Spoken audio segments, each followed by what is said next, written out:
Hey, DawgNation, I'm Brandon Adams, and this is DawgNation Daily, the daily podcast for Georgia Bulldogs fans, presented by Pella Window and Door of Georgia. We'll obviously look back and react on everything that happens in Tuscaloosa over the weekend. Disappointing loss, but still a chance for Georgia to regroup, still a chance for Georgia to be right where it wants to be at the end of the season. You guys have been here before. We've done all this before, but I'm trying to explain today why I think that for fans who kind of took the most dire explanation for all of this on Saturday, and really I thought the tone of a lot of our commenters on our post-game show on Saturday was really pretty negative all the way around. I think that's probably a little too harsh. I think that's probably a little too much. You may not agree with what I say today. You may not like everything I say today, but we are going to try to talk about all the ways in which Georgia can pick up the pieces and move on after what happened on Saturday. So I'm glad to have you with us as a part of that. We'll have John Stinchcomb coming up later on. He's always a great voice to have on days like this, and your voice is important too. Your comments will be a big part of what we do here today on the broadcast as well. It's DawgNation Daily, the daily podcast for Georgia Bulldogs fans, presented today by Pella Window and Door of Georgia, and it begins right now. Today's episode of DawgNation Daily is brought to you by Pella Window and Door of Georgia, viewed to be the best. Presented by DawgNation.com, this is DawgNation Daily, the daily podcast for Georgia Bulldogs fans. Here's your host, Brandon Adams. We have unfortunately had to do our fair share of shows after Georgia losses, and clearly I'm a person that wants Georgia to win the games that it plays, and so many of you, most of you, at least if you've been with us for a while, you've heard me be pretty disappointed on this show plenty of times, and I'm obviously disappointed that Georgia lost against Alabama on Saturday. However, I think the overall tone from me today is going to be a little bit different than some of those really dire, disappointing losses of maybe the last couple of years when the season came to an end or the hopes at a national championship came to an end. This, for me, is different than that. I'm not trying to make my case as to why, and some of you are not going to agree, and for some of you, I'm not going to go as far as you want me to do today, but you can't please everybody on any day anyway.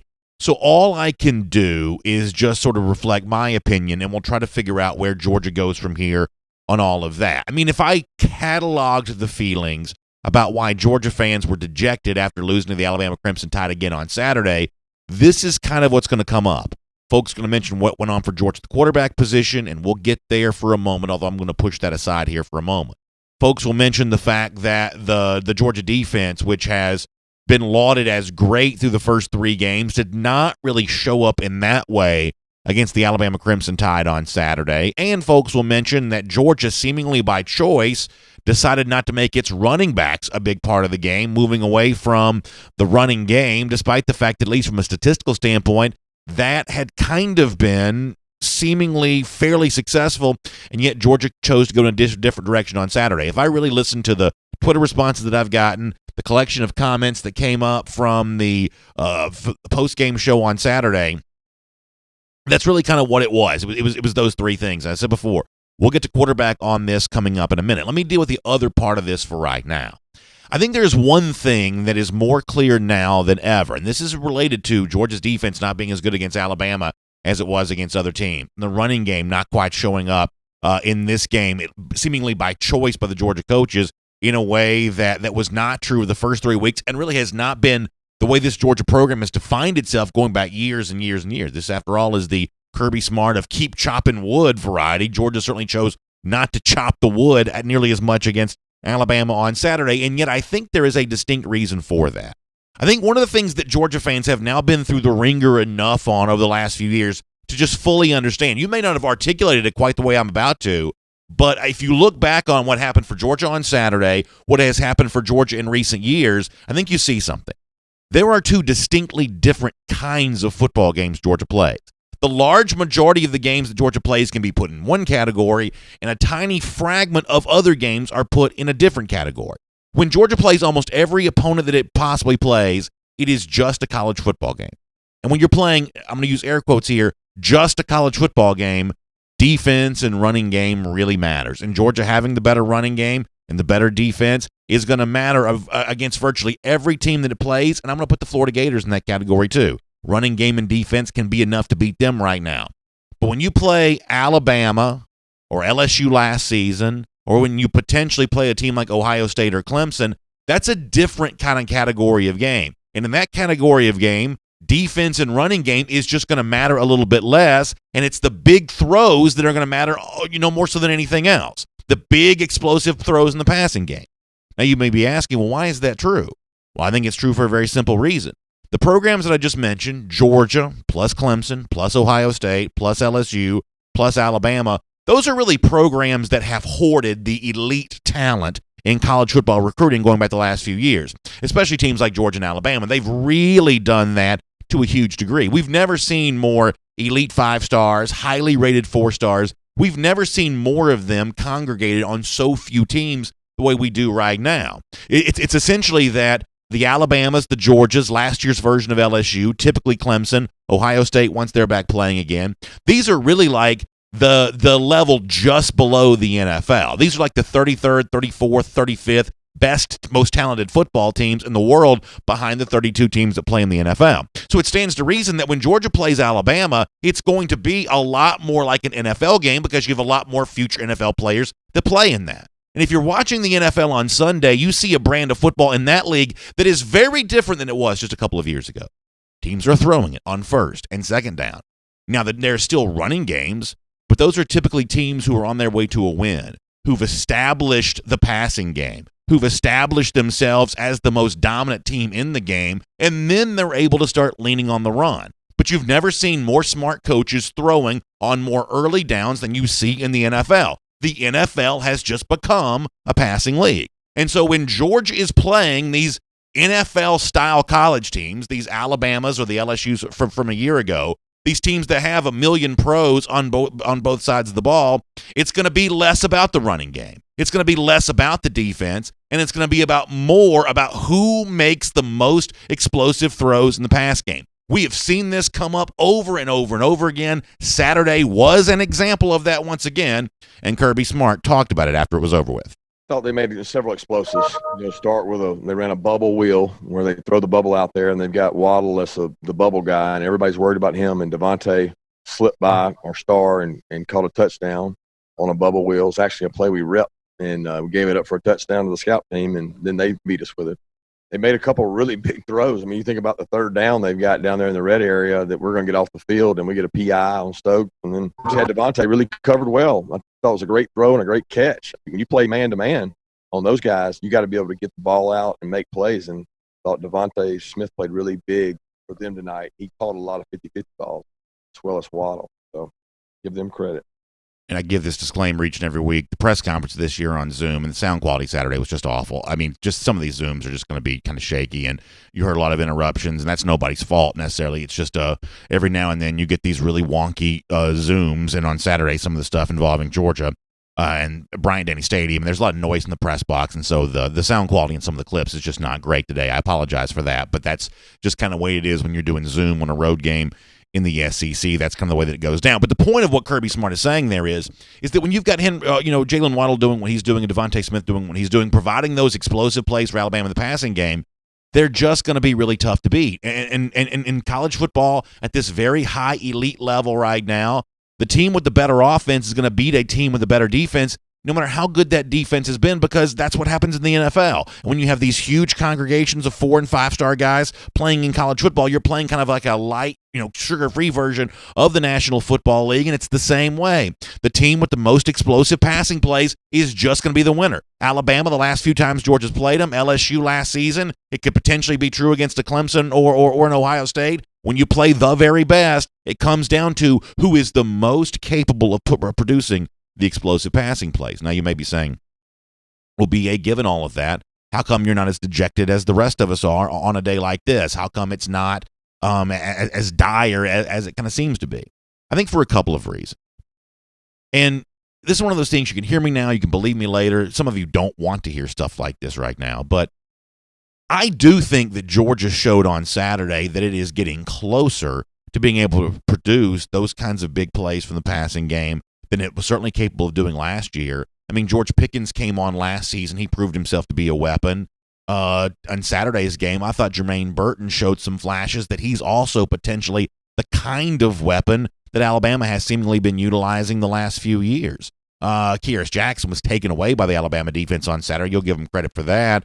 But Jackson in the 2 games leading up to this is kind of proven that he's a weapon too.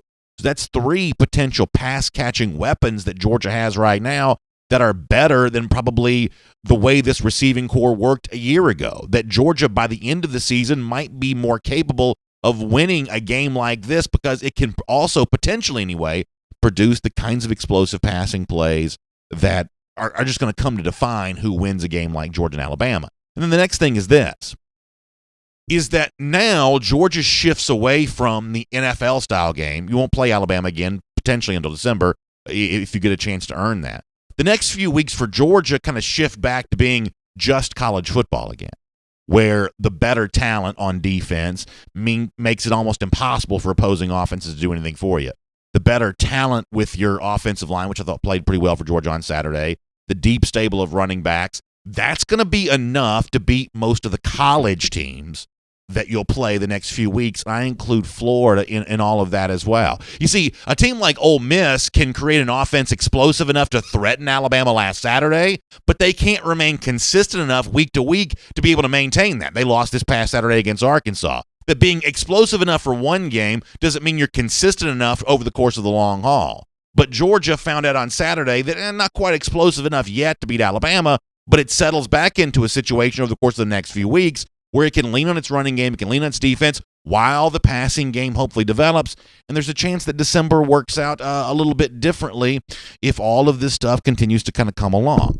Listen, I realize on a day like this, some of you aren't quite ready to feel better yet. Some of you want to mire in the negativity of all of this. You want to complain about everything. We'll get to the quarterback part of this in just a moment. But there will be a moment sometime over the course of the next couple of days or the next couple of weeks before Georgia plays its next football game where you want to feel better again. You want to look more optimistically and hopefully at the rest of the season, and the evidence will be there for you to do that when you're ready to do so. Georgia can lean on what it does well for the next few weeks. It can win the SEC East. It can get its rematch with Alabama, and at that point in time, we will see how much the Dogs have improved. My name's Brandon Adams, and this is DawgNation Daily, the daily podcast for Georgia Bulldogs fans. We're presented today by Pella Window and Door of Georgia. Good to have you with us, no matter how you get to us today, live on video, 10 a.m., Facebook, YouTube, Twitter. We're on the radio at noon on Athens Sports Radio 960 The Ref, and we are a podcast wherever you find them, Apple, Google, Spotify. I post the show at the world-famous DawgNation.com. Happy to have all of you with us, and I am so grateful for Pella Window and Door of Georgia, not just because they sponsor our program and make it possible for us to deliver this to you today, but also because they take such good care of so many people in our audience, supplying them with energy-efficient windows and doors. That's a big, big thing. It makes your house look better on the outside, feel better on the inside. Who doesn't want some of that? You can schedule an in-home or virtual consultation with our friends at Pella Window and Door of Georgia. You'll get an expert advice from a Pella expert that can kind of walk you through all the stuff, give you that free quote, just really provide you with all the information that you need. And how about this great deal right now? Between now and November 12th, you can get 50% off qualifying installations or no payments, no interest for 12 months. That's all from our friends at Pella Window and Door of Georgia. A couple ways to get in touch. PellaBranch.com, that's the website, PellaBranch.com, or give them a call on their Dunwoody showroom at 404-445-2979. 404-445-2979. That'll get you in touch with Pella Window and Door of Georgia. They are viewed to be the best. It's John Stinchcomb here coming up in just a moment. We will talk to him about everything that he saw from the game on Saturday. Before that, let me get more deeply into the quarterback discussion here as we go around the doghouse, assisted today by AAA. And, you know, I know a lot of you want to talk quarterback. That's really all anybody seemed to want to talk about on the post-game show on Saturday, what Stetson Bennett did and didn't do for Georgia. There was candor from Kirby Smart about that after the game, evaluating both the good and the bad for his quarterback who made his first start on the road on Saturday. So as a way of setting this up around the doghouse, let you hear from Kirby Smart on Stetson Bennett. I would argue he doesn't like chances. You know, he made a couple bonehead mistakes and got away with them, but then some of them weren't his fault. You know, he had a batted ball that was a pick. He had a ball that I don't know for sure, but I thought Jermaine could have caught and went through Jermaine's hands a little high, and they picked. The bonehead was scrambling out of the pocket and throwing the ball across the field where nobody was there. That was really the poor decision. And there was a couple other poor decisions that didn't cost him, meaning he got away with it, which happened in the Tennessee game. He threw the ball deep into cover two he wasn't supposed to do. I mean, he's not perfect, but he's learning, he's growing up. He also made some good throws and made some plays, and even made some checks to put us in really good situations. But Stetson's got to just play within himself and allow the people to help him around him. And we got to help him with the run game around him because we can't throw the ball that many times and hope to be effective. So Smart comes to Bennett's defense a little bit there, but no one can deny that's too many interceptions, the 3 that he throws. If you want to win against a team like Alabama, it's hard to win with that kind of turnover differential working against you. And Bennett himself after the game kind of went into what was a part of the 3 interceptions that he threw, and he did not pull punches while describing himself. Here's Stetson Bennett. First one was batted ball. Second was tipped up. Third one, I was trying to do too much. I was just trying to do too much and threw it across my body. It wasn't smart, and I threw it right to a guy.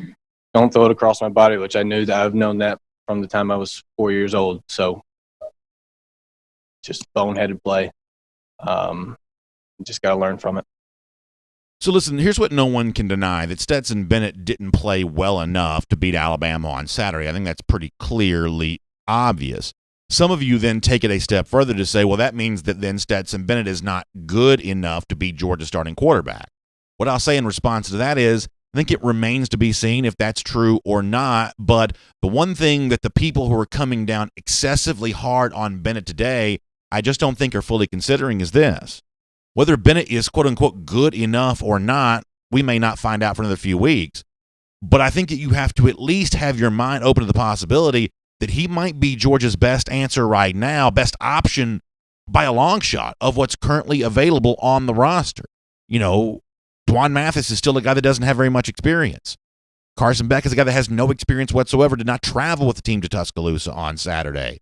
JT Daniels is the guy that's sort of been having the hopes and dreams kind of pinned on him as the savior who's going to step on the field here at any moment. But, folks, we don't have any indication yet that JT Daniels is healthy enough to play. And if he's been as hurt as he's been described to be over the course of the last few weeks, you at least have to be open to the possibility that Georgia hasn't even properly evaluated him yet. I mean, it's been a long time since JT Daniels has played any football, September of 2019, and he's been through a lot of injury stuff since then. Not to say that Daniels can't eventually be good. We're going to talk more about him later on in the show. But I think Georgia fans have to be open to the possibility that right now Bennett is the best option available to Georgia. And had you not had him over the course of the 3 games leading up to the game against Alabama, in all likelihood, Georgia probably would have lost one of those games. Could have easily lost on the road against Arkansas, by the way, a team that's won twice since then. So my encouragement here is look at the full picture of what's going on with Stetson Bennett. Did not play well enough to win on Saturday. And when Georgia, if it's lucky enough to get a rematch against Alabama, it'll need better quarterback play than that. But even in the midst of this game, Bennett still had some moments that were more positive than not. And over the course of the last 3 weeks, Georgia's been very lucky to have him. And the idea that someone's about to just sort of step in, move him aside, and the rest is going to be magical history for UGA, that's a level of, I guess, wishful thinking that I can't join all Georgia fans on just yet. But it's Around the Doghouse. It's assisted today by our friends at AAA. You know, AAA provides great value to all of its members. One of the way it does that with its AAA Savings Hack Pack. It's a combination of AAA benefits worth over $1,000, including free career assistance, identity theft protection, up to 85% off prescriptions, and discounts on food and essentials. It's a part of every AAA membership. So if you want to find out more about it, go to AAA.com/go savings. That's AAA.com/go savings. You can learn about the AAA Hack Pack. Great savings from them. All right, we got a lot more on this. We'll talk more about JT Daniels and what his potential role could be for Georgia. What's going on with Stetson Bennett, too. We'll do more of that later on. For now, though, on everything involving Georgia and Alabama and what was, let's talk to John Stinchcomb as a part of a Marlowe's Tavern Insider Update. From Athens and across the SEC or wherever the recruiting trail may lead, here's a DawgNation.com insider. Hello to John Stinchcomb as part of our Marlowe's Tavern Insider Update. John, you heard me talking quarterbacks before. I want to get more into that with you because that's obviously been on everyone's mind after the game on Saturday. It's understandable as to why. But let me kind of begin bigger picture with that, if you don't mind. John, it was not a good day for Georgia on Saturday, kind of blown out in the second half against Alabama after really trading punches pretty well there in the first half. You know, from your perspective, what went wrong and why did things go so sour in the second half of that game? Well, I don't want fans to lose sight of we had the lead with 4 minutes left to go in the third quarter. So we weren't out of that game. We just couldn't have finished any worse. 2 turnovers, a huge play with a fallen DB. So, everything that you could do to lose that game, that's what Georgia did to close out. Now, the first, call it 40 minutes of that game was a heavyweight bout. And, Alabama proved that they have some of the most talent of any team across the board. You just think of their personnel offensively, which, candidly, I was more impressed by that group than I thought I would be. The receiver corps was special. I mean, it's so impressive to watch them play. But the blitz pickup by the offensive line from Alabama, spectacular. I mean, truly remarkable, their ability. I thought Georgia did a great job of mixing up the looks and bringing various pressures, and Alabama was able to answer. So,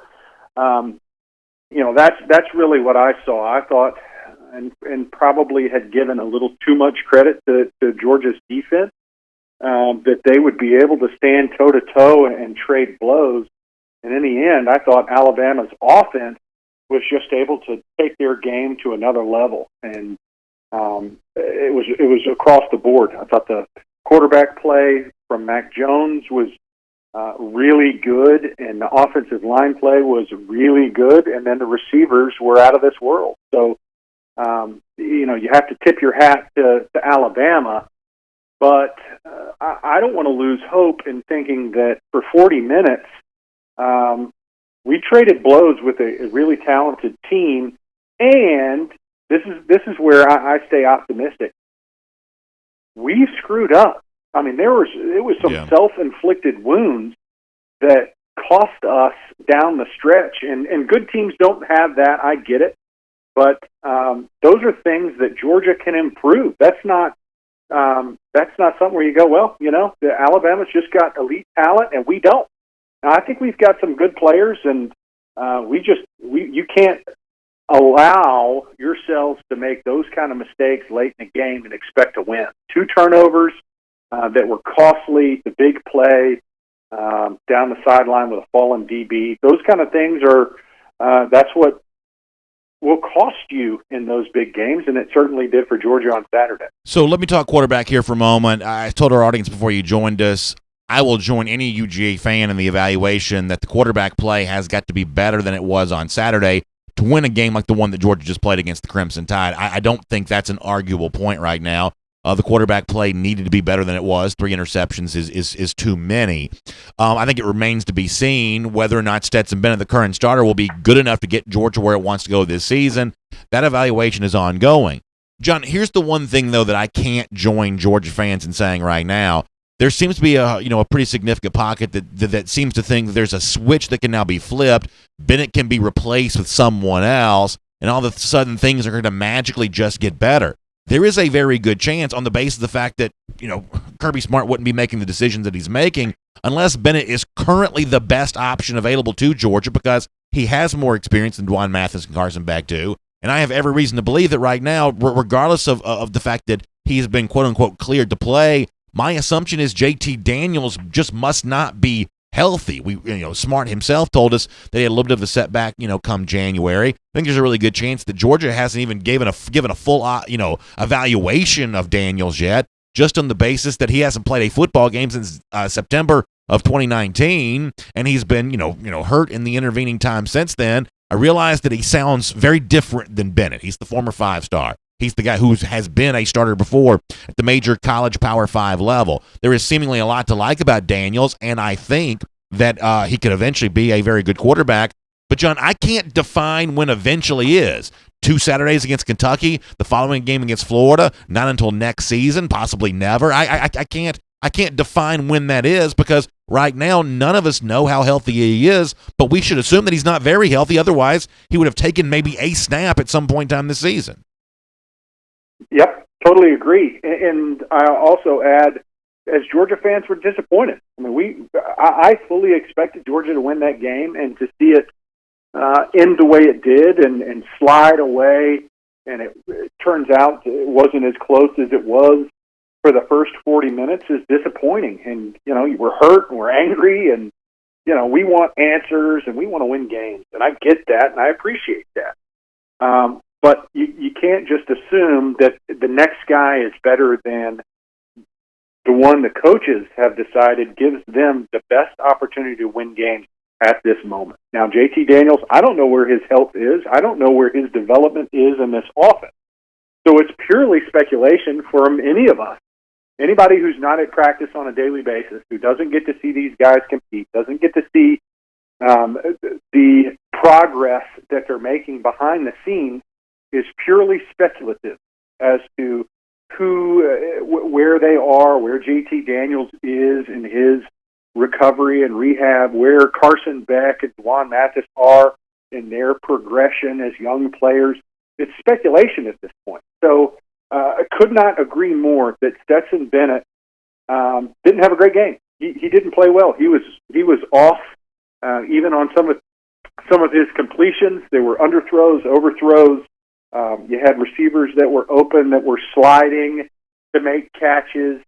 His second interception was a difficult ball. It did hit Burton right in the hand in a contested spot. But that third interception was egregious and totally Stetson Bennett's fault. I mean, there's no question that he's got to take ownership of that, not to mention 5 batted balls. And when you're not 6'4", 6'5", sitting in a pocket, you have to create lanes. Having played with Drew Brees, who claims to be 6 foot tall, but I would argue is not.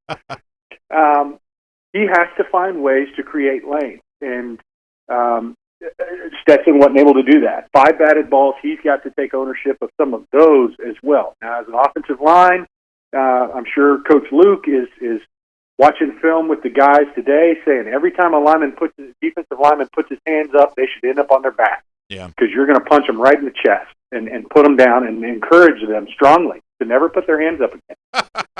But at the end of the day, the play of Stetson Bennett, play of the quarterback at Georgia has to be better if we plan on winning these big games. And I think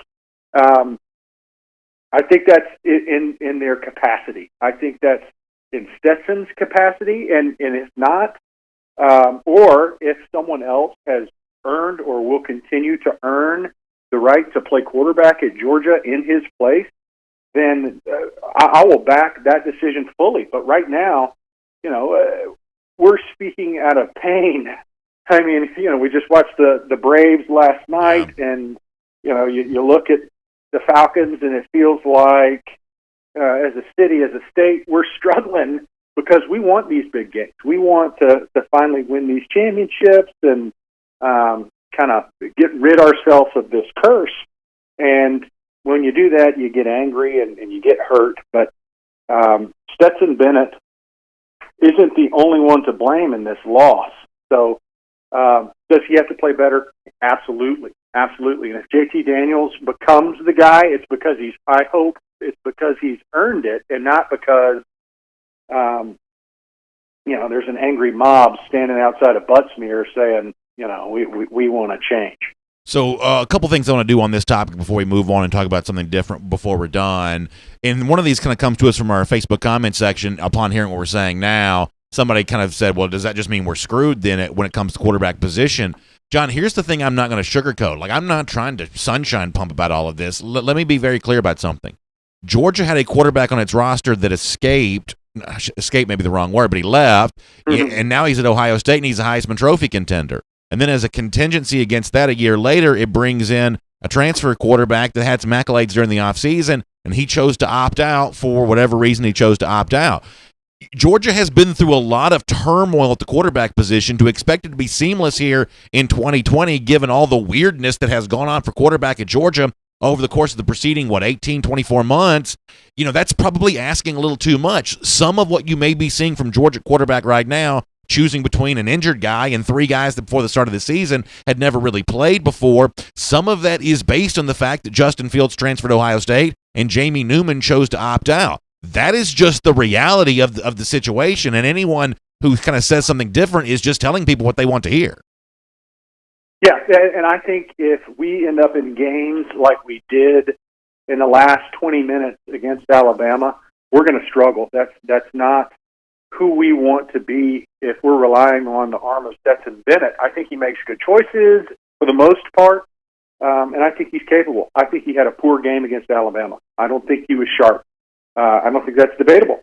But really, Georgia's strength is in the other 21 players that surround him, or it should be, especially with this defense. The defense is, the heartbeat of this team right now. We knew that there were going to be growing pains with this offense. We knew that, especially after Jamie Newman decides to forego this season, that there was going to be issues for this team that, we want to do better than just manage a game from that position, but it certainly isn't going to be our go-to position, and I think that's what it became in that last quarter, if you will, in that last fourth quarter of the game against Alabama, is we kind of got away from being able to run the ball, and we're allowing some big plays, which is something that this Georgia defense is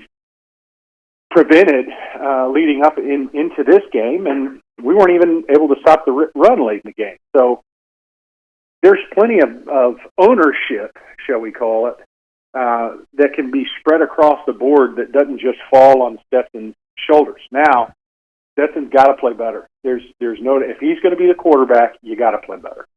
All right, let me do two quick things here before we let you go. One more thing on kind of, what Georgia wasn't able to do offensively on Saturday, and you mentioned this a moment ago with the batted balls. I thought we saw some of the coaching brilliance of Nick Saban in this game, and the fact that they were ready to tip those past the line of scrimmage because, obviously that, they had reason to believe they could against a shorter quarterback like Stetson Bennett.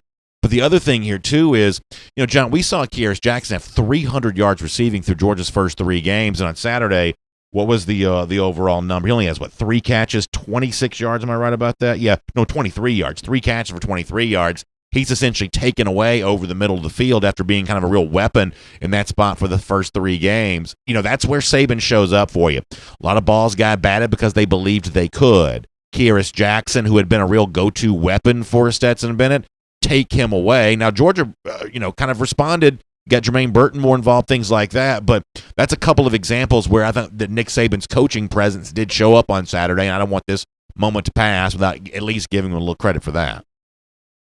Well, I think they had a great game plan. I think Georgia had a great game plan going in. I think you saw some of the plays that were being called, the spacing, obviously the James Cook touchdown and recognizing that matchup was a good thing. I don't want to throw the baby out with the bathwater, and that Georgia had the lead. There's 4 minutes left in the third quarter, and Georgia still has the lead, and then is only down by 3 as you're going into the fourth quarter. So this wasn't a runaway game by any means. We were still very much in it.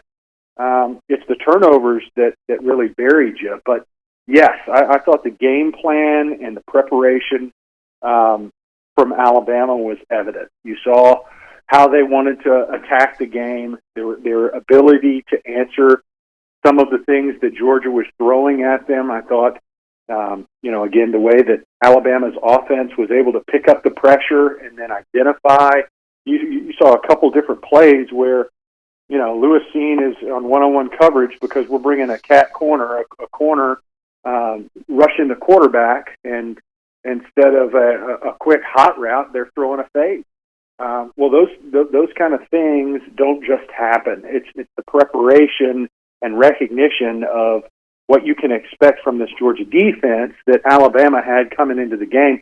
Same thing on the other side of the ball of how has Georgia attacked defenses leading into Saturday. And Kearis Jackson was a huge piece of that they recognize across the middle.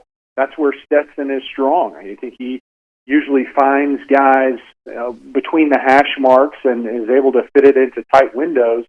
And so what did they do? What was Alabama's answer? They were going to compress the pocket, get hands up, and jam the middle and force some of those outside throws, which at times were there and at times were not. So let me finish with this. I think for Georgia now, you think about 2 weeks, then Kentucky after the SEC schedule change. You think about Florida coming after that, who I still think is a far cry from what Georgia saw against Alabama on Saturday. John, the things that we're used to seeing matter for Georgia, running game, defense, they don't matter as much, I believe, in a game like Alabama because it's more of an NFL-style explosive passing game that you have to deal with. But the rest of the season, the stuff that Georgia's typically been good at, I think it can lean on more and earn its way back into a rematch against Alabama coming up in December. Then we'll see what happens there at that point in time. That's my thought on how Georgia regroups here. It leans on what it does well with the talent advantage it's going to enjoy over the course of the next few Saturdays. Not to say it's going to be easy. Kentucky's proven itself to be a physical team. Florida's got the Georgia game circled, and on you could go with all of that. But that's, to me, what happens from here is Georgia goes back to leaning on what it does well and essentially overwhelms what is a collection of lesser opponents here over the course of the next few Saturdays. If I were to kind of pose the same question to you of how do you think it is that Georgia now regroups, uses its off week effectively? What happens from here from your perspective? Well, here's the good news. There's a lot of teams that say, we've got to get better, and they can't. They either don't have the personnel, they don't have their ceiling is a lot lower than Georgia's. And you leave Saturday's game going, man, we've got to improve in a lot of areas. And the good news is that they can. They've got the ability, they've got the personnel and the guys in the locker room that I think can step their game up. And it's across the board.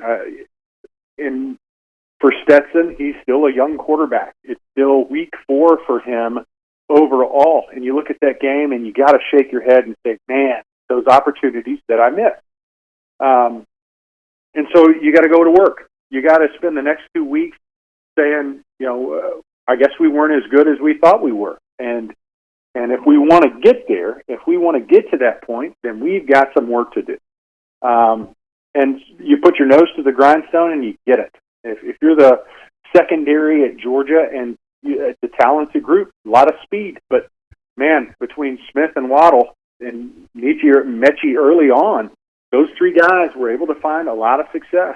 And so it comes to how can I get better at my craft? What are the details of this game that I need to work on to take it to the next level? And it's across the board because we want to be, and I say we. I guess collectively, I'm sure they're saying we, and that we doesn't include me, but the men in that locker room, the men in that coaching staff, I feel like, truly believe they've got enough talent to make a run at this thing, and they just got to get there. They got to work on it and get on the same page and continue to improve, which is what happens for good teams during a season. They continue to get better, and by the end of the year, I mean, they're humming. So still a lot of work left to be done, but I'm encouraged knowing that there's plenty of talent in that room to get there. All right, it's obviously important to talk Georgia, Alabama on a day like this and where the Dogs go from here, but something else that's really important at Marlowe's right now is that when you dine at Marlowe's, whether it's in person or to go, you have a chance to contribute to a great cause. Marlowe's has partnered for a while now with No Kid Hungry, an organization doing great things to help children in need. And right now, when you go to Marlowe's and you make a donation to No Kid Hungry, as a special thank you to you, they're going to give you a coupon for $5 off a future visit to Marlowe's Tavern. So it's really kind of a win-win. You get great savings at Marlowe's Tavern, and who doesn't love that? And you also can get a chance to just really support a great cause as Marlowe's Tavern continues to represent and really work hard to help the folks at No Kid Hungry. So go to marlowstavern.com, find out more about the tavern there in your neighborhood, and how you can be a part of this. Show up, pick up some food to go or dine in person, make the donation to No Kid Hungry, and then you get $5 off a future dining experience there at Marlowe's Tavern. So marlowstavern.com, the place to go to find out a lot more about that. John, thanks for being here as a part of our Marlowe's Tavern Insider Update here today. I certainly appreciate your insight into the game on Saturday, and obviously there'll be happier times for you and I to discuss in the future, and I'll look forward to doing that with you then. Well, and I certainly do too. I think, I'm disappointed. I expected a better performance from Georgia, but at the end of the day, I don't think hope is lost for this team or this season. I think back to NFL days where, you see the same opponents in your division twice a year, and I'd say, I don't know what the stats are, but very rarely is it 2-0 when you finish those games. So I hope that an opportunity is earned at the end of this year to see that Alabama team again. And the Georgia team that we put out on the field is a much improved one when that day comes. John, incredible stuff. We'll look forward to talking to you soon. Can't wait. Go Dogs. Let's take a look around the rest of the league. This is SEC Through. Yeah, so interesting stuff from John all the way around there, his thoughts about what's going to go down. And it's just good to have the former player perspective on a day like this. And obviously, as you're talking to him, you're thinking about how things get better and where they go from here. You start thinking about the cocktail party coming up in a couple of weeks. You may not be ready to think about today, but when it gets here, you're going to be – actually, it's more than a couple of weeks. Now it gets 3 weeks. But when it goes down, you're going to be ready for it to be going down. You're going to be dressed in style for that. It's one of the reasons why today I have on this really cool shirt from our friends at Onward Reserve. You can see this on the screen right now, the dog logo with the gator in its mouth. I've worn this before. I love wearing it. And if you can't quite see this because you're not watching on video, one of the cool things you can do is go to DawgNation.com, see more of this for yourself. It's part of this Georgia-Florida gear from our friends at Onward Reserve. You know, Onward Reserve is kind of a company started by UGA grad. It's one of those great Georgia-based companies. They invite you to live authentically. They've got an incredible selection of apparel. Some of my favorite stuff, though, is the Georgia-Florida branded stuff they have. This is kind of one of those really cool things you get when you go to Onward Reserve. And when you go there today and use the promo code DawgNation, you know how to spell DawgNation, one word, D-A-W-G, you're going to get 10% off your purchase as well. So we're heading towards the holiday season. You need your gear for the Georgia-Florida game, or you just need to sort of stock up to give folks gifts as we get ready for that time of year. Onward Reserve is a really cool place to do that. So go to DawgNation.com. You'll see the link for Onward Reserve in there. You'll see the shirt that I'm wearing here today. You can pick up one of those for yourself. They also can put this Georgia-Florida logo on a lot of the different apparel too. So they got all kinds of great choices for how you can do that. And you should shop around for some of the other really cool stuff they have there as well. So promo code DawgNation saves you 10%. Go to DawgNation.com and see the link in there to the Onward Reserve site there, and you can check all of that out today. All right, let me do the SEC through here for a moment. There were a couple of fairly interesting upsets on Saturday. Auburn, going on the road to South Carolina, has lost again now, and really they were lucky to beat Arkansas last week. And they go on the road to South Carolina and they lose. And the conversation right now is really about two things. It's about the complete and total loss of faith and trust that Auburn fans seem to have in Gus Malzahn, and that's kind of a yearly thing, right? At some point in time every year, Auburn fans are ready to move on from Gus Malzahn, and then somebody in the media reminds them how expensive it is to buy out Malzahn on the basis of the contract extension he signed after the 2017 season, and we just sort of cycle through all of this over and over again, year after year after year. The more interesting development right now, though, is the fact that there has really been a souring on Bo Nix, the quarterback who, had some moments last year and was big-time hyped when he came into the program. He's the son of a former Auburn quarterback. This was supposed to be the guy for Auburn. And after Saturday's performance against South Carolina, it seems that there's some reasonable questions about whether or not he's even supposed to be the starting quarterback for the Tigers anymore, and Auburn does not have a lot of depth behind Nix. This is a program that has been hurt bad by transfers. Joey Gatewood's at Kentucky. Malik Willis is at Liberty. They've lost a lot of quarterbacks off that roster, but there's huge questions being asked right now about what is going on with Bo Nix there at Auburn. This is one worth watching. Tennessee, much the same way. The Vols get embarrassed at home against Kentucky. Kentucky has played a pretty physical brand of football for most of this year, and Tennessee had no response for any of that on Saturday. Also, quarterback drama in this game as well. The Vols go away from Jarrett Garantano in this one after a couple of picks. They bring in Shroud, and things didn't really get any better there. We said before the start of the season that we felt like Tennessee was going to have a difficult time in maintaining the momentum in 2020 that it finished with in 2019.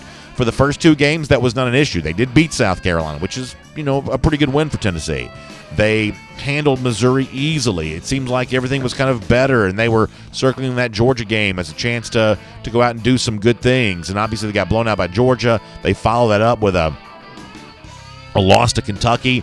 Tough situation right now for the Vols, and Jeremy Pruitt definitely circling the wagons. There is a response to all this, though. Tennessee has made a very unusual move. You don't see a lot of this very early in the season for coaches that just arrived, but Tennessee, tons of reports that have now been confirmed by virtually everybody in Knoxville that Jimmy Brumbaugh, who was only in his fourth game as coaching Tennessee's defensive line, he's now been fired. The story here is is that Tracy Rocker, you'll remember, was Tennessee defensive line coach. They didn't renew his contract after last season, moving on from him and bringing in Brumbaugh, who had worked most recently with Mel Tucker at Colorado. So this is one of those hires that Tennessee had a chance to make from a guy that kind of worked with Tucker, kind of part of that same coaching cloth of Jeremy Pruitt, so to speak. And things have just, they've just been giving up a bunch of rushing yards. Gave up a bunch to Georgia, gave up a bunch to Ole Miss. Not Ole Miss, excuse me.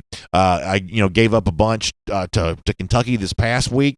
Just gave up a bunch of rushing yards, and now they're looking to move on there. Clearly, on the one hand, it kind of comes across as a little bit of a panic move to move on from an assistant coach you just hired, but behind the scenes, they must have been seeing something there. So you have a little bit of evidence of a good bit of turmoil right now going on with the Tennessee program. A couple of other quick stories to get to here. We said before the start of the season that we really believed in what Sam Pittman was doing at Arkansas, and people laughed at us at the time. We said we thought they had a chance on the basis of a 12-game schedule to win maybe as many as 4 games. Well, all of a sudden now that 4-game mark seems reachable even with a 10-game schedule. After Ole Miss was beaten by Arkansas, the Hogs getting another win, sweeping the Magnolia State for the year. All of the attention being paid to Mike Leach and Lane Kiffin before the season started. We said we thought the best first-year coaching hire in the SEC was probably the one that Sam Pittman in Arkansas had, and Pittman goes out and earns the head-to-head win against both those guys. Listen, it's still tough sledding for him the rest of the way.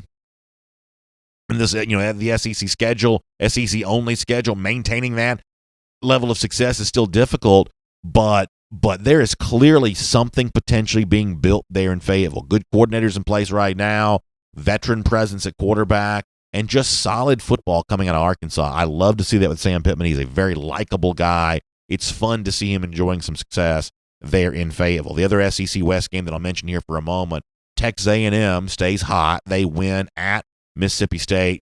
Bulldogs fans, as predicted, are souring on Mike Leach right now. This is just one of those things. He's going to blame players some more. He's going to shrug his shoulders and say that he's not part of this problem that has led them to lose again here. This is just not a very good SEC marriage. And after the LSU game, it seemed like everything was perfect for the Pirate and Leach and bandwagon and everything else there in Starkville. But this is just not one of those things that's going to work out over the course of the long haul. And it's going to be interesting to see how soon they find that out there in Starkville as Mississippi State loses again. As I said on near the end of last week, watch out here for A&M. Ugly game week 1 against Vanderbilt. Bad loss to Alabama, at least in terms of getting blown out. Then suddenly they beat Florida, and then lo and behold, the schedule for A&M gets much easier the rest of the way, easier than we're used to seeing them play. Auburn, LSU teams like that aren't quite as good. Arkansas near the end of the season, that's a very winnable game if you're Texas A&M. There is a very, very interesting schedule opening up here for the Aggies, and let's see what Jimbo Fisher's team is able to do with that. We'll go ahead and make that your SEC through. I was going to do something on the schedule change stuff. Let me just pause on this and do more of this on tomorrow's show. By now, you know the facts on this. Georgia is now off on Saturday after this was originally supposed to be the Kentucky game coming up. There's the continued outbreak at Florida. Dan Mullen has now contracted the coronavirus. He has reported as many as 19 Florida players have kind of dealt with all of this. So, from that standpoint, you now have the schedule change with a bye week for Georgia. It was supposed to be before the Florida game is now this week. The Kentucky game gets moved back. I think there's a way in which looking at this actually works out pretty well for Georgia. I want to just get into more of that tomorrow. So we'll do that then, and we'll make that your SEC through for now. Let me hear on DawgNation Daily, presented by Pella Window and Door, kind of turn our attention back to Georgia on the field here for a moment. And one of the ways in which I want to do that is by looking at something that Peter Burns tweeted over the course of the weekend, kind of coming to the defense of Georgia quarterback Stetson Bennett. We talked a little about with Bennett, with John Stinchcomb a moment ago. I had some stuff from Bennett near the top of the program. This is what Burns, who follows the league closely, says on Twitter. He says, I see a lot of Stetson Bennett slander today, as if the man didn't help save Georgia's quarterback situation after being an afterthought and have the Dogs competitive against arguably the best team in the country on the road. He says the Dogs are damn lucky to have a leader like that. First of all, I'll defend Georgia fans and say they want to do more than just be competitive against Alabama. They want to win. But while I'll push back on that from Burns, most of what he says there, I really, for the most part, agree with. That for the last, 2.5 games leading up to the to the Alabama game, Georgia was lucky to have Bennett. And I don't believe Georgia beats Arkansas unless Bennett steps in and plays the way that he did there. That's just really true. And I think that Bennett has been more than just a good story over the course of the last few weeks. His play has actually been really rock solid for Georgia as well. It was not against Alabama on Saturday. We've chronicled that. And I think, unfortunately, one of the things you get to here is the way in which the game goes on Saturday. It leaves Georgia fans kind of clamoring for more of JT Daniels. But the thing that you just have to open up the possibility to is there's a chance that JT Daniels is just not healthy enough yet to be a real consideration here. He has been cleared to play. What does that mean? This is one of those moments in which Kirby Smart's secrecy around the quarterback position has probably come to hurt the current Georgia starting quarterback, because people assume that JT Daniels must be one step away because now he's been cleared, and Kirby Smart really hasn't given us a lot of information before that. But if you want to go back to the middle of September, at that time, Smart did talk more about the health situation of Daniels, and it's probably worth remembering now what Smart said back then. The interesting thing on JT, I don't know that everybody understands, is he's post-op a lot further than most ACLs. So post his surgery fixing it, but he had a repair done, I want to say it was December or January. He had to go in and do some other things to help fix it from the original surgery. And that was, before we even really knew about him or were with him. But that put him behind a little bit. So the part about him getting cleared, we certainly expect him to get cleared and think he will get cleared. But that's not my decision. That goes a lot into Ron and them. It goes into flexibility. It goes into strength. How far is the left knee from the right knee? What is the girth of the knee? What is the muscle mass missing? There's a lot of things that go into that the doctors have to do to clear him medically to take hits and be able to play. So just consider that for a moment. Around the time the season was set to begin, this is obviously before he had been announced cleared before the Auburn game. Around all that time, there is still a heavy evaluation going on of Daniel's knee and what he could do on that and how healthy he could be. And we just haven't gotten much of an indication since then that anything's dramatically different now than it was then on that. Could the next 2 weeks, present this magical healing process? And could we eventually get a glimpse of JT Daniels? I guess anything is possible, but I believe there is a reason that Daniels hasn't been more a part of this quarterback situation up until now. I believe it's related to his health, and Georgia fans should consider that. We'll find out if Stetson Bennett's good enough to get Georgia where it wants to go while he's playing. But you have to at least be open to the possibility that he may just be Georgia's best option because Daniels is either not healthy or hasn't been able to be healthy enough to fully ingrain himself to what's going on here at Georgia. He's more experienced than what Georgia has with its other quarterbacks. This may just not be a perfect situation for Georgia at quarterback, but you should appreciate what Bennett has been able to do along with the evaluation of what it is that he needs to be able to do better. Let me also mention this on the way out the door here. Go to DawgNation as well, DawgNation.com. You can see more about the Kroger Ultimate Fan Contest. Somebody has a chance to win a $500 Kroger gift card, which is a really cool thing. We're also giving away a lot of these Kroger DawgNation branded masks. That's a fun thing there, too. Only a little bit of time left to get involved in this. We've already gotten a bunch of submissions, people explaining why they should be viewed as DawgNation's Ultimate Fan. They want to win that big gift card from Kroger, but also a chance to win a Kroger DawgNation branded mask there, too. So check out the Kroger DawgNation Ultimate Fan Contest online there at DawgNation.com. So obviously disappointing weekend. Braves lose, Georgia loses. Just got to try to pick up the pieces, and that's exactly what we're going to try to do here. We'll have a fun week of shows the next few days, talking about how Georgia gets back on track, wins more games, and we'll put some attention towards the Kentucky Wildcats and the cocktail party after that. By the way, speaking of those lousy, stinking Gators, how about 1,451 days? That's our Gator Hater Updater. We'll see you tomorrow on DawgNation Daily, presented by Pella Window and Door of Georgia. And on video. Time now for our R.S. Andrews cool down. It'll be interesting to see where the comment section wants to go here today.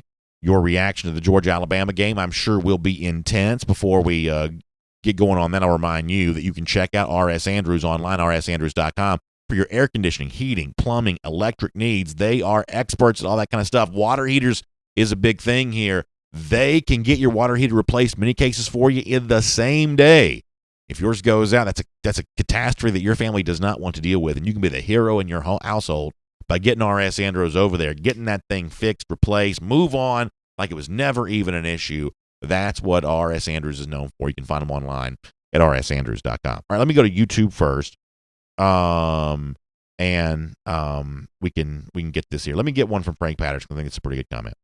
He says the game boiled down to 3 plays. Campbell fell down. Burton doesn't catch the ball in the interception. And then the BS interference call on 3rd and 19. I think, though, that was obviously the most pivotal sequence in the game. I think that's probably true. That they have the big explosive there for the Alabama score. Georgia's coming back. Ball goes through Burton's hands. I thought Burton did more good than bad on Saturday, but that's one, at least it seemed like to me, and I think Kirby Smart agrees, that maybe Burton could have caught that, and then you have the bad call on Eric Stokes. And you don't hear me doing a bunch of whining about the officiating today, even though it's pretty obvious that was a bad call on Stokes, because what ultimately ends up happening is people say, well, Alabama gets all the calls, and obviously I've kind of jokingly said that to people over the years. I think part of this is also that every bad call just seems more important when you're playing Alabama because you need everything you can get to go your way to have a chance to win. Ultimately, I think that's what really goes on there. I hated the Stokes call. I thought it was a bad call. It was a part of a cluster of just bad stuff happening for Georgia, but we addressed this off the top. Alabama's ability to hit those big plays is ultimately the thing that Georgia was going to be scrambling all day long to try to be able to match. Courtney Fisher upset that Jamie Newman, as she says, abandons UG at the last minute. Yeah, the Newman opt-out was not good. I would also say this, though. For as frustrating as Newman's decision to opt out might be to a lot of people, I think the way in which this is described from a Georgia standpoint is also a little bit frustrating.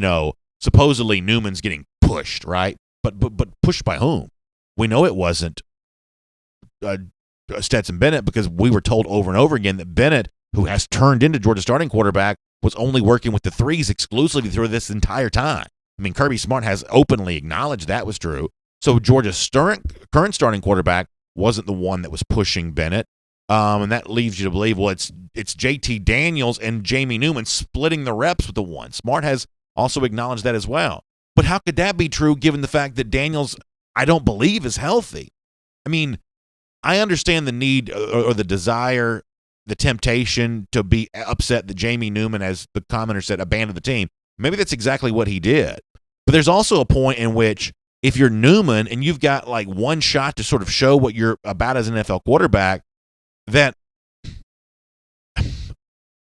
some of you are not going to like this, but it's just the thing that comes to mind. That if you're Newman and you look at all this, it seems somewhat irrational, right?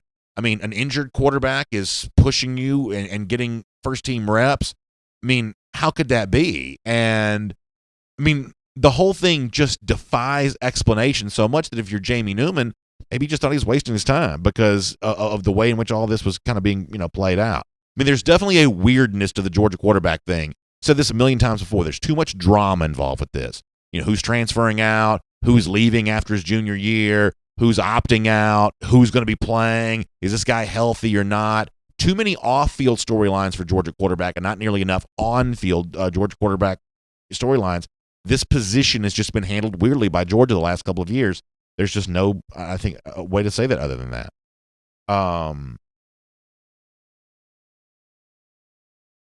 Joseph Ford says, as a huge Georgia fan, I've come to realize that Georgia can recruit, but they are nowhere near the same level as an Alabama or a Clemson. We don't have a clue when it comes to the quarterback position.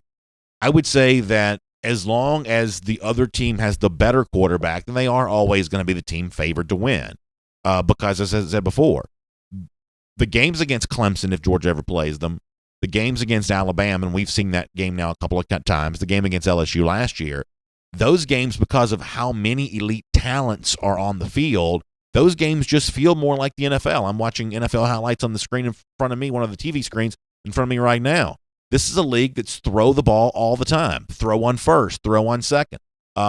Teams that run the football are typically teams who have established the pass first. If you're an NFL offensive coordinator and you try to establish the run as a way of setting up the pass, you're not beating anyone of consequence. You're just not. The smart teams are throw-first teams in the NFL. Running game and defense still matters in college football, but against the very best opponents you're going to play, those are games that are going to feel a little bit more like the NFL stuff. And as long as the quarterback play is better on the other side, then yes, it's going to be difficult to beat those teams. You can hope that your quarterback rises to that level in the big moment, and that's certainly possible. But as long as the other team, and you mentioned the Clemsons, the Alabamas of the world, as long as they're the ones more capable of hitting on the explosive passing plays in those particular moments, they're going to be very tough to beat.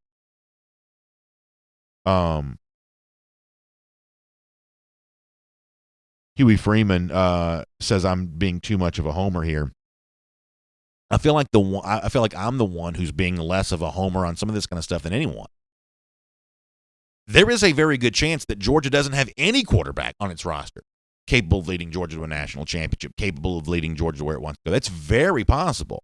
However, in the evaluation of Stetson Bennett over the course of the last 3.5 games, he has done more good than bad. The quarterback play for Georgia this season has been better than it was a year ago. I mean, it just has. It has been better than it was a year ago. So it's important to have the full picture of what's going on here offensively. The Georgia offense was so broken last season that it was far removed from national championship worthy, far removed from college football playoff worthy. And this season, you're seeing some evidence that it's gotten better. I'm not sugarcoating the state of this at all. There's absolutely a very good chance that Georgia, if it falls short, could fall short of its end of season goals, and quarterback play could be one of the main reasons why. But the thing that I think is too wishful, too hopeful is the idea, well, if Georgia will just put the right quarterback in the game, everything's going to change. That's the thing I can't join everybody in saying right now, that somehow magically JT Daniels is just over the horizon. He's going to make everything all better. He might, but that's a degree of, to use your word, homerishness that I'm just not going to go. I'm not going to be some grifter that tells you exactly what you want to hear. That's somebody else's act. That's not going to be my act. All right, let me get a couple more here. Let me go to Facebook here for a moment.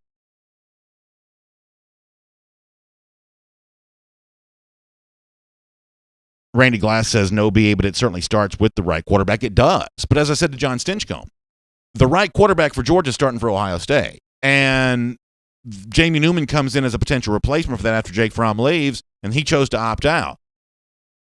There was a very good chance that Georgia was going to have a very shaky quarterback situation after the weirdness of Fromm leaving after his junior year to only be a fifth-round pick, Justin Fields transferring to Ohio State, Jamie Newman opting out. Those are three very, very difficult things to go on with the team when it comes to quarterback position. The fact that there would be growing pains at quarterback after that, I think to most of us should have been obvious. Georgia's choices were an injured quarterback and three guys who had never really played. Had Stetson Bennett not been as good as he had been, I think we're sitting here on this Monday talking about something that's even a bigger disaster. Not Georgia being 3-1 and trying to figure out, how does it bounce back and still win the SEC East, but Georgia being something like 2-2 and figuring out, can it even carve out a winning season? I mean, Stetson Bennett has played so much better. You don't want to hear this after the Alabama game, but it's true. He has played so much better over the course of 2.5 games prior to the Alabama game than anyone probably thought that he would have, that he actually, playing the way that he has, actually preserves some chance to still make December matter. If Bennett had not been as good, second half of the Arkansas game, Tennessee, Auburn, first half even of the Alabama game, if he's not as good as he is, we're not even talking about winning the SEC East as a strong possibility right now. But Bennett at least being this good gives you a chance for that. So, I mean, that is the truth here, is that Bennett may not be good enough to win a national championship. We'll find that out. But he right now looks like that he might be good enough to at least preserve Georgia's chance to make the SEC championship game a reasonable goal and a potentially meaningful Saturday. And if Bennett had not been, then there's a chance that conversation's not going on right now at all. That's just true. Let me get a few more. Paul Hearing says JT won't play this year. He's going to lead us next year while Brock Vandegrift sits his first year. Conversation over.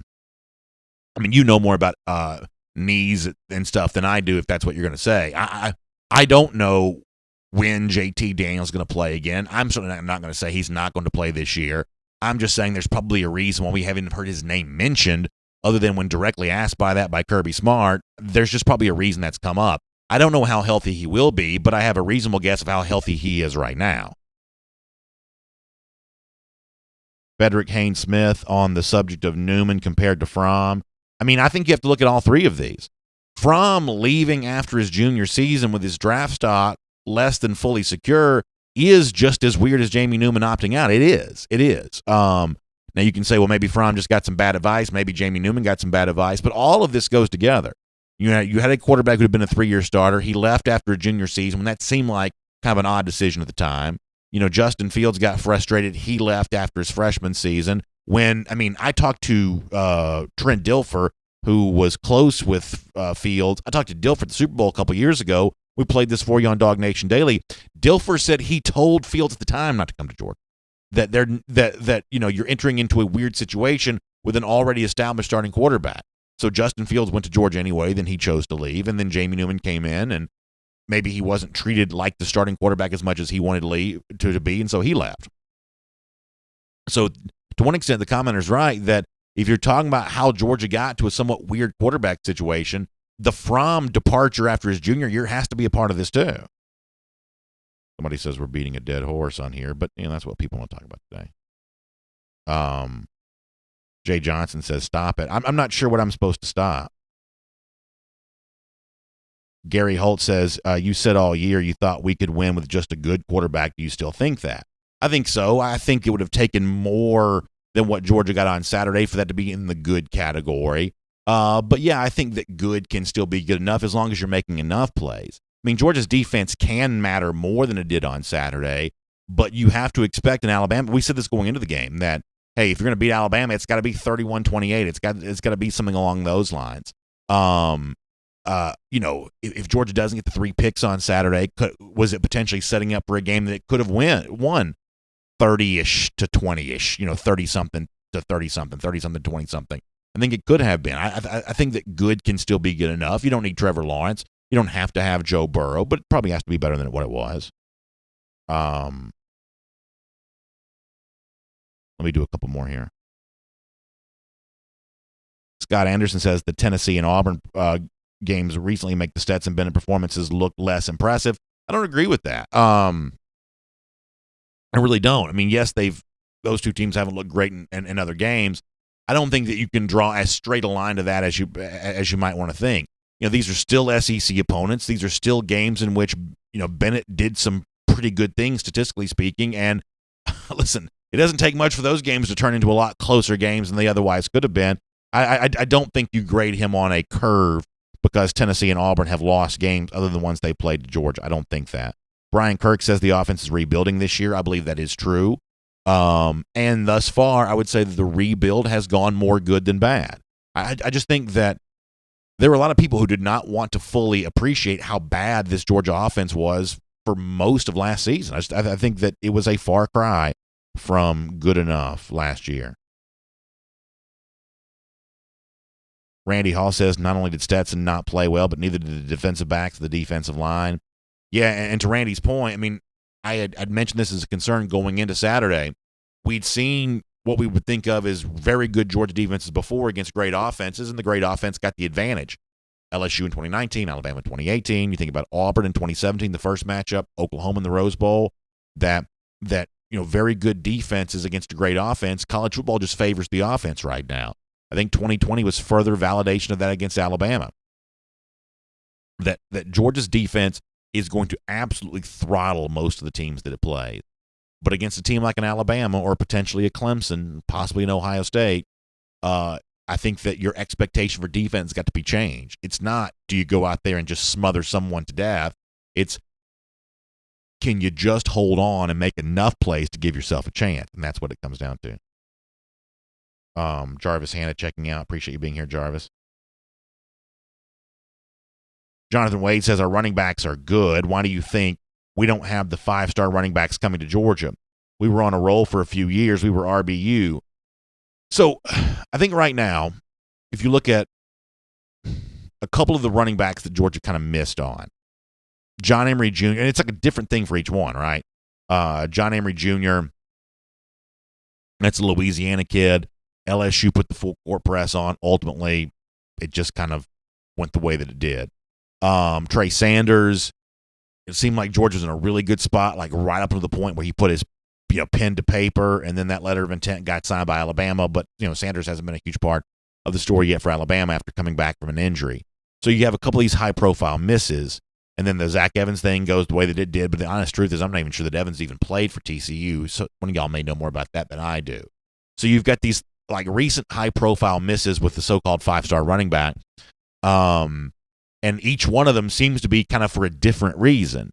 However, ultimately, I think the running backs that Georgia have turned out to be really good. And I don't think that Georgia is deficient from a talent standpoint. I said going into the game on Saturday that I was not ready to move off of Zamir White, and I think that Zamir White validated that with the carries that he got. Kendall Milton is obviously a guy that you want to see more of, and Georgia fans I think are chomping in the bit to be able to do that. James Cook returning back from injury, that was a good thing. You didn't see as much as Kenny McIntosh. You don't really know why on that. He may have gotten a little bit banged up or something. But right now, I don't think that Georgia is suffering from any kind of talent deficiency in the running back spot. I do think running backs matter in a game less against an opponent like Alabama because of the fact that you've got to match their explosiveness on offense. Georgia in the first half of this game was keeping pace by throwing the football. And, once the deficit got built there in the third quarter because of the sequence that Frank mentioned on YouTube a moment ago, the running game was going to be handcuffed after that. All right, let's do a few more. And we'll try to give you guys a chance to vent and say what you want to say. And if you want to criticize me, you can do that. Lucy Bowers-Boykin on the subject of Demetrius Robertson.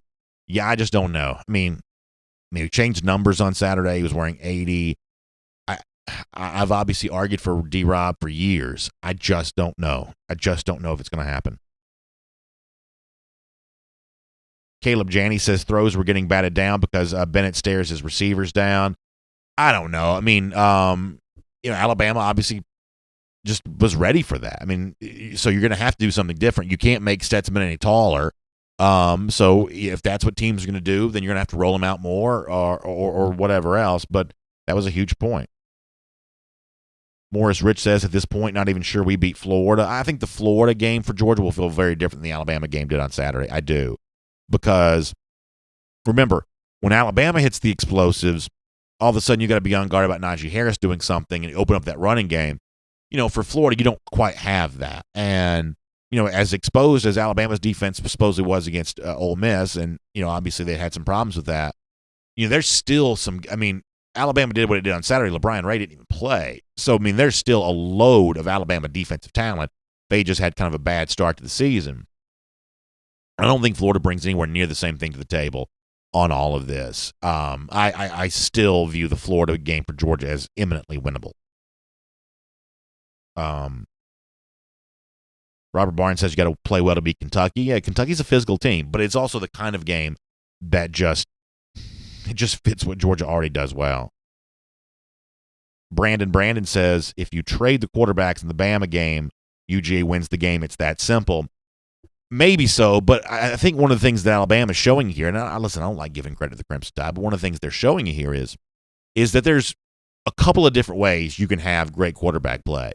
You can acquire one. Everybody knew Trevor Lawrence was great when Clemson signed him. He was inarguably great. You can acquire one or you can develop one. Mac Jones is not, and I'm going to use air quotes here, supposed to be as good as he is. He's just not. This was a kind of an afterthought in the 2017 class. The other quarterback, along with Tua Tagovailoa.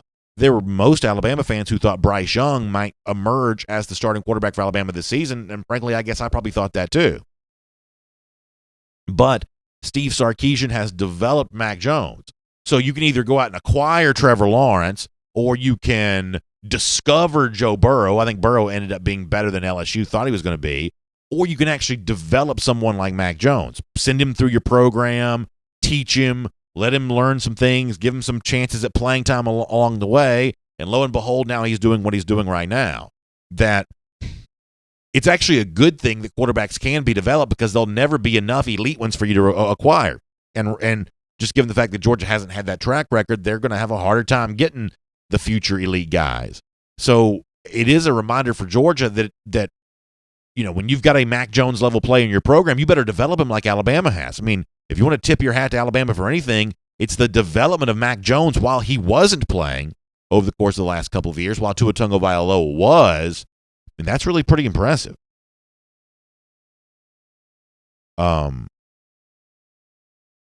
All right, let me do a couple more Facebooks. I'm gonna go to YouTube, and we're just gonna give you guys a chance to vent. Amos Williams says, "Why didn't Adam Anderson play a snap in the game? I didn't realize he didn't play a snap. I don't know. I'm gonna have to look at the participation report more on that."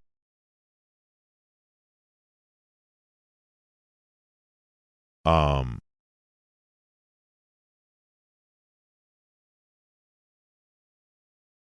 me get a few more here.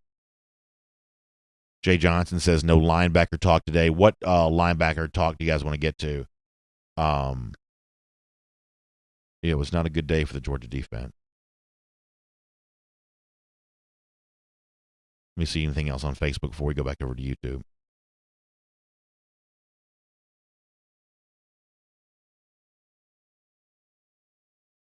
Amos Williams on Tyson Campbell. I mean, part of what Alabama does here is the way they run their routes. I mean, it puts defensive backs in a situation where they're going to be a step behind. Listen, if you have a problem with the Georgia secondary after what happened against Alabama, my question would be is, if you could move them out, replace them with any other secondary, which secondary would you want? I mean, you say, well, I want Derek Stingley. That's one guy. It was not a good day for the Georgia secondary. They were chasing Bama receivers more often than not, but I also say that maybe the best secondary still in the country. This is just what offense is in 2020. It's the way the routes are run, the way this stuff is covered up, and suddenly a guy breaks free and you got somebody chasing him from behind. That's just the way it goes. I'm not going to tell you it was good. It was not. But I don't know that you could upgrade the secondary of Georgia with any currently available players in college football and get a much better group. It's just tough to be a defense defending these guys in 2020. Two-Wheel Dog says coaches didn't put the defensive backs in a good position. Kirby Smart admitted that some of the looks that Alabama gave them, they actually practiced for them. And as you heard the clip on the show today, Smart said they gave it up to the scout team during practice anyway. Now, some of you may say, well, it must have been JT Daniels who was throwing that pass, because we've, I guess, heard rumors that he's been the scout team quarterback. But Smart said they actually showed him the look during practice, but they still gave it up for a touchdown. So I don't know what you do. The Real Big Lee says it's hard for me to believe Stetson is better overall than Mathis, Daniels, or Beck. Here's why I don't think it should be unbelievable. I'm not looking to disparage anybody here, but we saw Mathis play. I mean, like Stetson Bennett saved Georgia that day. Georgia probably would have lost that game, and I love Dwan Mathis. The Dwan Mathis story is amazing, and I think that Mathis is going to have a chance to play some football in his career here. But this is not a sight unseen commodity here. We saw Mathis play. I mean, that's got to be part of the equation here. Bennett came in and immediately changed the game against Arkansas and played at an incredibly high level for the next 2 weeks, and played at a very high level in the first half of the game on Saturday, and maybe started pressing some in the second half there. But I mean, we can make a comparison in the current year for both those guys. As far as Carson Beck goes, there are not a lot of guys who just step off the field in high school and step onto the field in college and do anything at the SEC level. I think that, Tua Tagovailoa sat for a while at Alabama. Jake Fromm seems like the one outlier there, but Fromm did that by necessity at Georgia in 2017, and Georgia frankly was a lot better than almost all the teams that had played in that regular season. In the case of JT Daniels, you just got to assume that he's hurt. And maybe eventually he won't be, but as of late, I think he has been.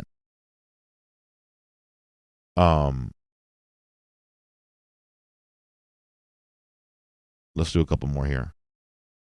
Army Dog Charlie says, we were going to have some growing pains. Bennett has 3 starts under his belt, 4 games that matter.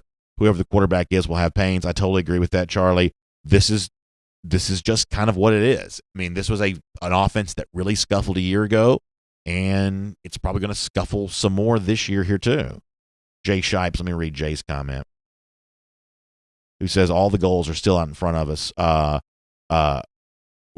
He said for either team that would have lost on Saturday, the game really didn't matter. It definitely showed us where we're at. I think that's probably true there as well. I think the game did matter because I think that Georgia could have really earned itself a resume point by winning on the road at Alabama.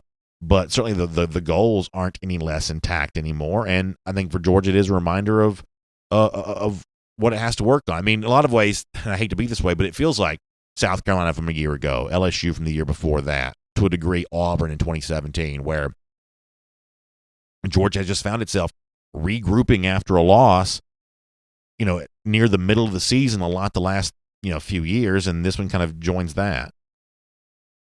Scott Harris says, does Florida see the field before the cocktail party? I guess so. I mean, that's what the schedule changes for, so hopefully this isn't a huge waste of time.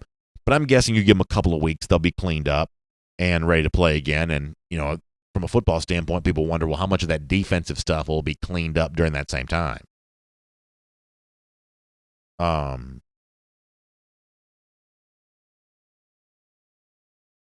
Let's do a couple more. Green Soldier says, BA, it is. Georgia has a major issue of being okay doing the same mistakes over and over. We have yet to play a full game at our standard. It's a huge issue, BA. So, I understand where Green Soldier's coming from on that. There's obviously some huge issues that were identified in a game like this. I don't deny that.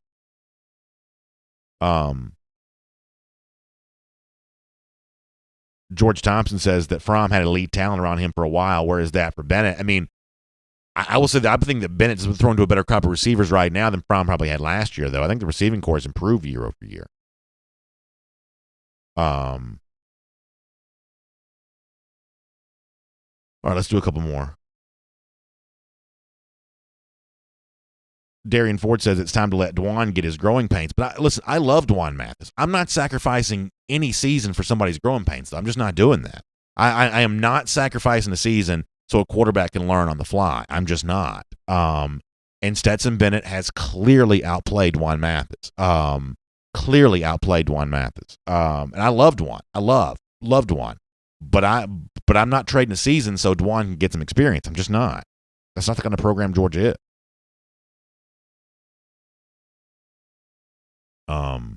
The real Big Lee says Stetson's just not the answer. We're 8-2 at best with him. That may be true. Stetson may not be the answer. Georgia may only be 8-2. That may be the case. We'll find out. But I think what some people want to do, though, is turn this into like a math equation. If Stetson's not the answer, then someone on the bench must be the answer. And honestly, there's a reason those guys on the bench and Stetson Bennett's the one that's in the game. I mean, that's just seems inarguable to me. John Adams says you can't tell Richie or Monty that we're sacrificing for the future. That's exactly right. Yeah, look one of those two guys in the eye and say, hey, we're going to let a guy get some experience so we can be better here in a couple of years, or he can be better in a couple of years. You try to tell that to those guys, it's just not going to work. All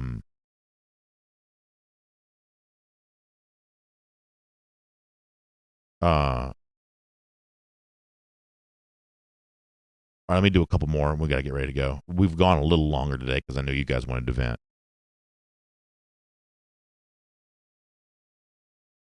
Philip Jordan Wells says that's exactly what Stetson's doing. BA's getting experience. What's the difference with DeJuan?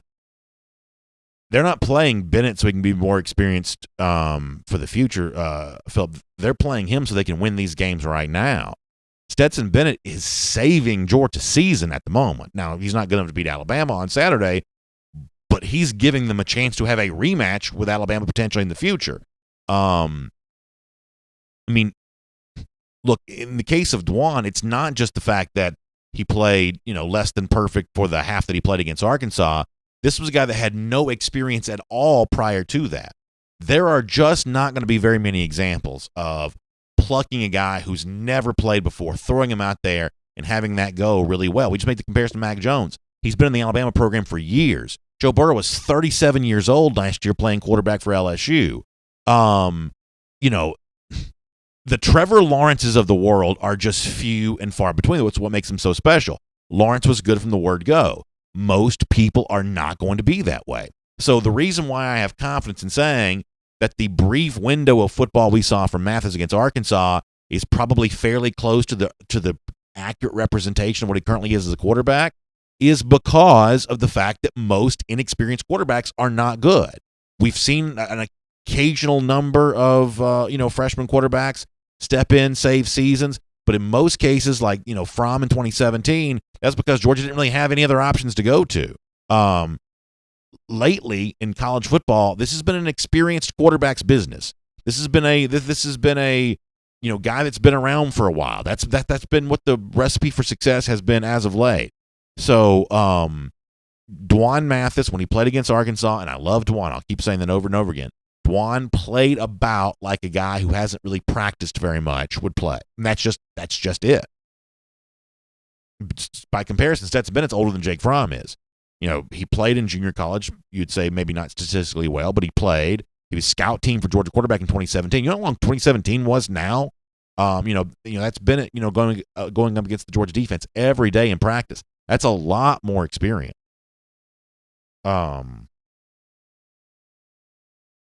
Anthony Vino Sneed says, tell Tennessee about experienced quarterback. Now, I understand that, Anthony, that it is possible to not get better with experience.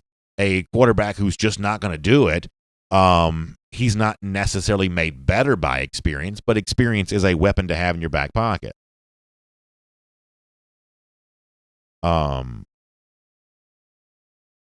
Dustin Williams says Georgia mismanaged the field situation. Too bad we didn't have Monken back then. There's a very good chance that Georgia mismanaged the field situation. And if you handle that situation better, then none of anything that's happened since then is an issue at all. It's a very good chance that's true. Chad Thomas Black says, did I miss something? Why didn't JT play? I mean, the assumption I continue to make is JT Daniels is just not healthy. He's just not healthy. That's just it. Danny Starn says, please blame the refs like everyone else. Yeah, I mean, I didn't like the call on Eric Stokes. I thought it was an awful call. It's never really been my style to blame any game on the refs. Even after the Tyler Simmons thing, we didn't do as much of that as everybody else did. It's an awful call, but it's not the reason Georgia lost.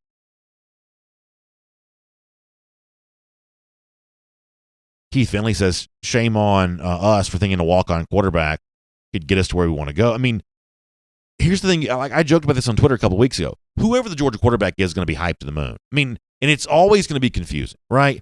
I mean, when Dwan Mathis was getting ready to start against Arkansas, we had people, comparing him to Trevor Lawrence and Justin Fields and everybody else.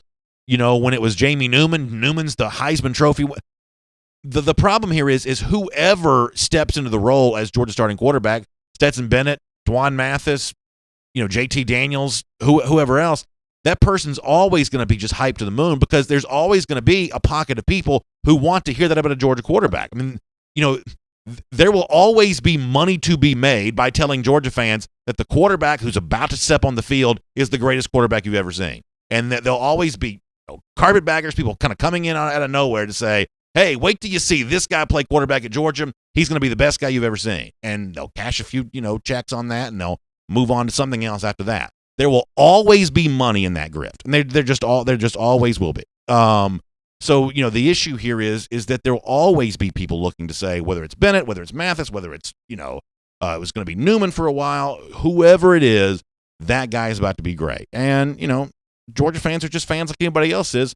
They want to believe that, and there'll be people ready to tell them what they want to hear. And that's just it. All right, a couple more. We got to get ready to go.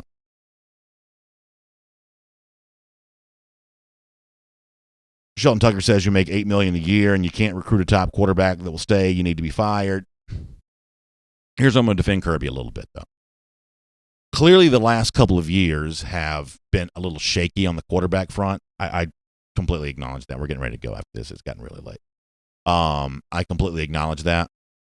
But this is also a guy still very new and fresh in his tenure. I mean, this is still a guy who's going to have a lot more quarterbacks coming in. You're going to have a lot. I mean, not too long into the future, you're going to have, a lot of this being distant memory by that point in time. So right now they are in a little bit of a mess, a little bit of a quandary when it comes to the quarterback situation, probably for sure. But there's also plenty of good football years coming in the future here for all of this to kind of fall into play. So, I'm not going to I can be critical in the moment, but this is not a long-term disaster. Marcinio Askew says, read my comment. I didn't see it, Marcinio. I'm sorry. Let me try to find it before we go because we've gone really late here today.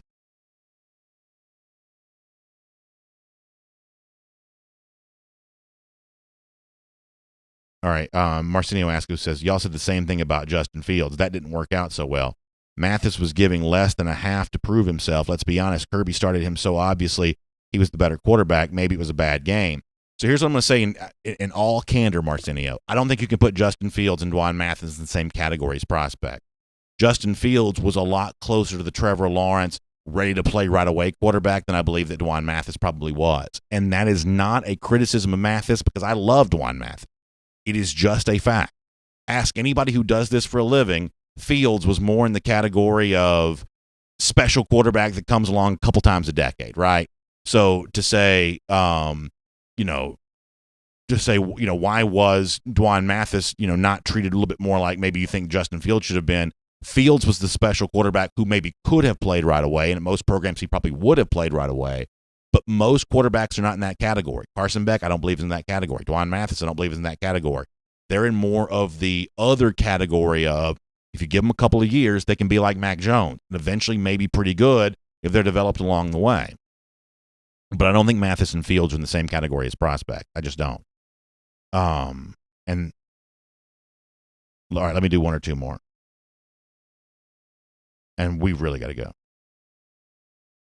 Huck Ben says, if Brandon's assertion is true, why did Fields not play? But Huck, and I know you're in trouble. We've been down this road a million times. I mean, you can say that Fields was the better quarterback than Fromm, and history would seem to be bearing that out right now. I've acknowledged that a million times. It seems like Fields was the better quarterback than Fromm. But Fields also had people tell him before he came to Georgia that if you go there, you're stepping into a place that has an established quarterback. They are probably not going to replace him. I know for a fact that people told that to Fields, and Fields chose to come to Georgia anyway. So he bears some of the responsibility for all this himself. All right. So let me just go because we've done 1,000 comments. Here's the bottom line. It was not a good day for Georgia on Saturday. Bye week comes at a good time. It's 2 weeks worth of licking your wound. It's getting back to business against Kentucky.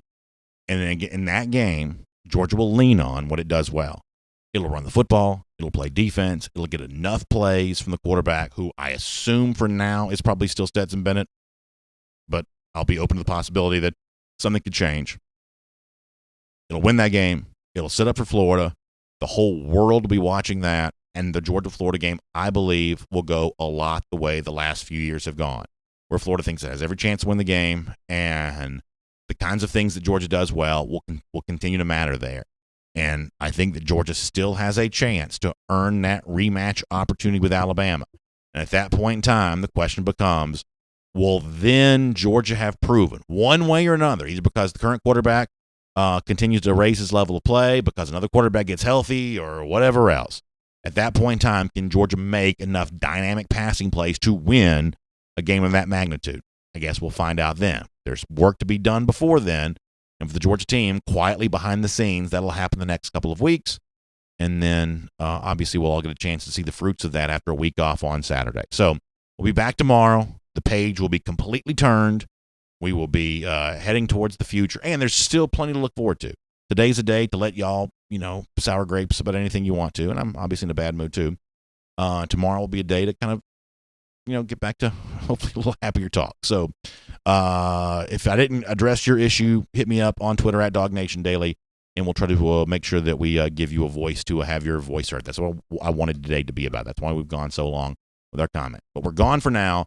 Huge thanks to you. By the way, check out AJC.com for your Atlanta news now. Aftermath of the Braves losing Game 7 of the National League Championship Series, and that's a whole nother topic for another day. But you can read all that online. Atlanta News Now at AJC.com. Make sure you check that out. Also, early voting continuing here in Georgia, heading towards Election Day, which is knocked on the door here. You can continue to follow all that big news. Stuff that we don't talk about on this show, but it's important to know about. AJC keeps us updated. Atlanta News Now at AJC.com. Big thanks for you being here as a part of our R.S. Andrews Cool Down. Check them out online at rsandrews.com for your air conditioning, heating, plumbing, electric needs. We certainly appreciate you being a part of that, and we will look forward to seeing you tomorrow, 10 a.m. for DawgNation Daily, presented by Pella Window and Door of Georgia. Have a great day, everybody.